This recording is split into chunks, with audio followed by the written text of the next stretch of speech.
conversar, Ernesto, nada menos que con Wilfredo Guzmán, Willy Guzmán, candidato al Congreso de la República también por el movimiento de Ollanta Humala, Gana Perú, con el número 15.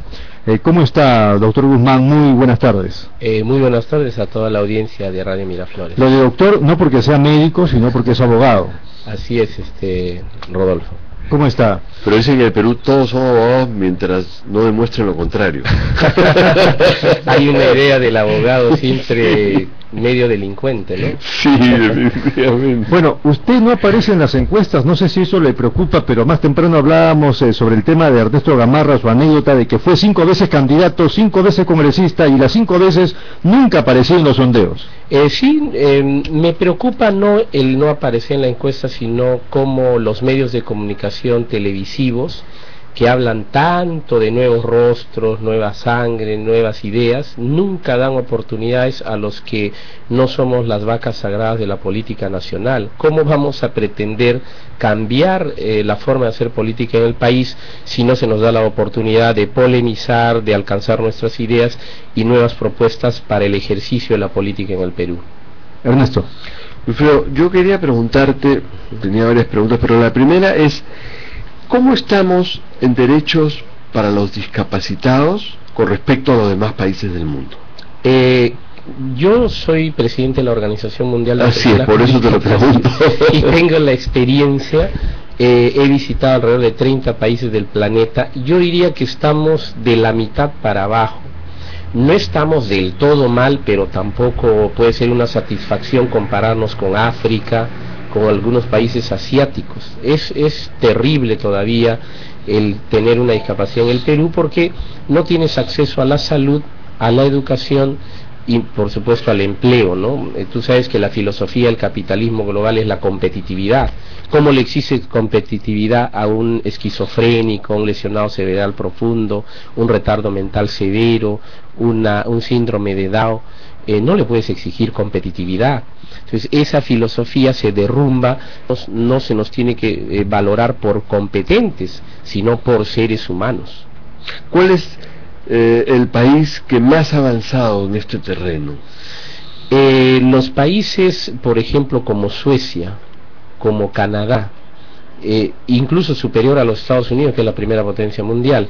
Tú tienes una discapacidad y el municipio te envía, si eres cuadripléjico, personas que te asean, te visten, te llevan en los vehículos del municipio a las labores que tú necesites y te regresan. Eso es pues imposible en el Perú, no estoy pidiendo eso, pero para que te imagines la magnitud de la seguridad social.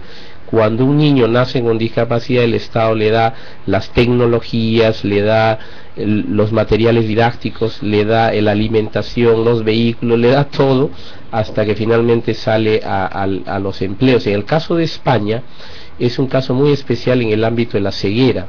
Tienen la Organización Española de Ciegos, que financia desde que el niño nace ciego hasta que tiene un empleo, y normalmente un ciego en España tiene un ingreso a través de lo que es la lotería o el cupón benéfico de 1.500, 1.600 hasta 2.000 euros mensuales en el peor de los casos.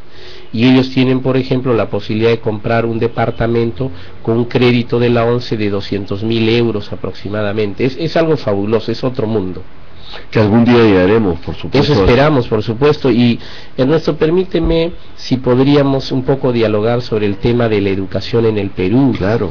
Mira, hay 10.600.000 seres humanos entre 0 y 17 años. Y que van a la escuela, por ejemplo, para este año, 8.555.000 escolares. Lo grave de esto, Ernesto, es que entre 0 y 3 años los niños tienen un 37% de anemia. Entre 4 y 5 y 6 años tienen, al revés, perdón, un 50% de 0 a 3 y un 37% de 4, 5 y 6 años. 18% de desnutrición crónica en los niños menores de 5 años. Pero el otro asunto es que el Perú ha firmado la Convención del Niño, Y de 6 a 13 años de edad, los niños trabajan hasta el 37%, y de 14 a 17, el 54%. ¡Qué panorama tan dramático, Ernesto! Por eso nosotros planteamos, por ejemplo, que la inversión del Estado en materia de educación sea del 6% y no del 3% como hoy del presupuesto.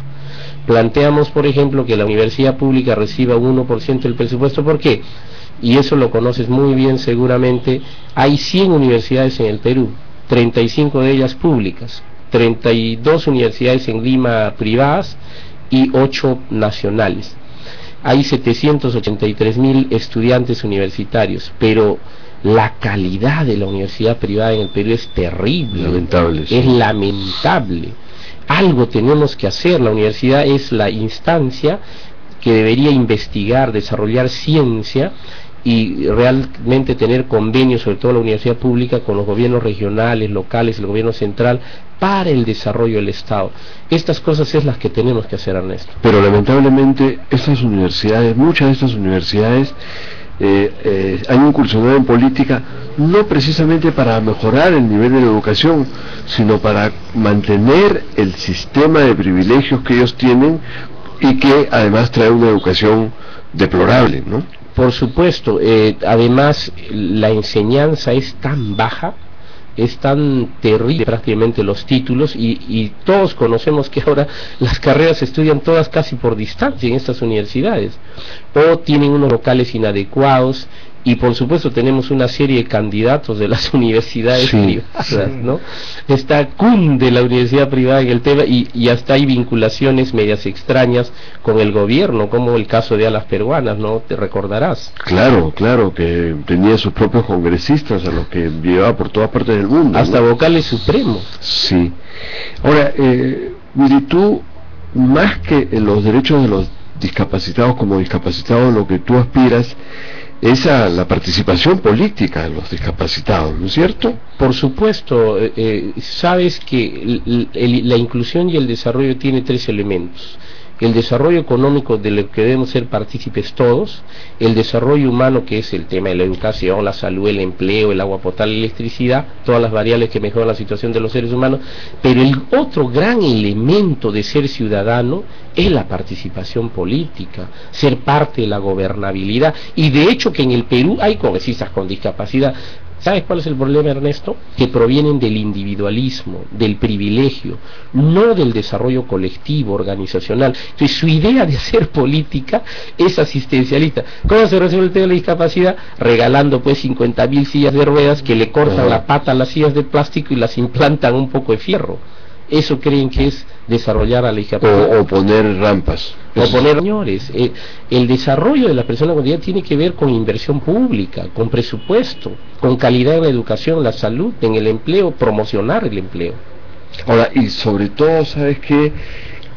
Hacer conciencia en la gente, porque la mayoría de la población no conoce este tipo de problemas. Y nos conversábamos el otro día de la gran cantidad de niños discapacitados que no van en ese momento a la escuela. Mira, Ernesto, estoy asombrado. Tengo la estadística y la data, te la voy a dejar. El Estado reconoce que solo hay 400 colegios especiales y 20.000 alumnos en estos colegios especiales. 900.000 niños están en edad de estudiar con discapacidad. Dicen el ministerio, y habría que constatarlo, que son 48.000 a través de la educación inclusiva, o sea, los 20.000 más 28. Pero mira el volumen de niños que no están yendo a estudiar. ¿Cómo le exigimos a estos niños competitividad? ¿Cómo hacemos que se inserten al desarrollo social, económico? Además, el Estado no está preparando maestros para este tipo de niños. Acaban de cerrar el pedagógico María Madre, que era el único en la especialidad de ceguera, audición y lenguaje y retardo mental. ¿Por qué? Oye, porque simplemente al ministerio se le ha dado la gana. Hemos protestado, hemos enviado sendos documentos, hemos denunciado. Nadie te hace caso. Por eso necesitamos estar en el Congreso, porque nadie te hace caso. Nadie. Fíjate que el ministro de Educación es primer ministro. Y tiene a un señor Beckler, ¿no? Que habla tanto de que debe haber una igualdad para todos, y eso no es cierto. Mira, yo te doy unas cifras. Entre 3 y 6 años de población de niños solo acude a a la educación preescolar el 63%. Entre 6 y 11 años acude, ahí sí un volumen interesante, el 92% de la población de niños de esa edad. 7 años, Ernesto, solo acude a la educación el 77%. Mira el volumen de deserción escolar que hay en el Perú. Es grave. Y nadie dice nada. Yo no escucho a ningún político de hoy hablar sobre estas cifras y cómo las van a resolver. Nosotros sí tenemos una propuesta muy clara y tú la conoces. 6% de presupuesto, el doble de lo actual. Muy bien, el tiempo se ha agotado. No sé si en 30 segundos Willy Guzmán tiene una reflexión para los oyentes de Radio Miraflores. Rodolfo, una vez más el agradecimiento. Voten por experiencia, por verdadero trabajo comprobado, y te pido una pequeña ventaja de que revisen mi Facebook, Wilfredo Guzmán Jara, y todos estos sábados vamos a aparecer en el Canal 11 con un planteamiento de nuestros propios posiciones frente a los derechos humanos, discapacidad, a las 9:30 de la noche, Rodolfo. Muy bien, Wilfredo, ha sido muy amable, muchísimas gracias. Ha sido el doctor Willy Guzmán, candidato al Congreso de la República con el número 15 por Gana Perú de Ollanta Humala. Ernesto, nos vamos. Bueno, será hasta mañana. Hasta mañana. Muchas gracias, Willy. Gracias a ustedes, Gracias. Permiso.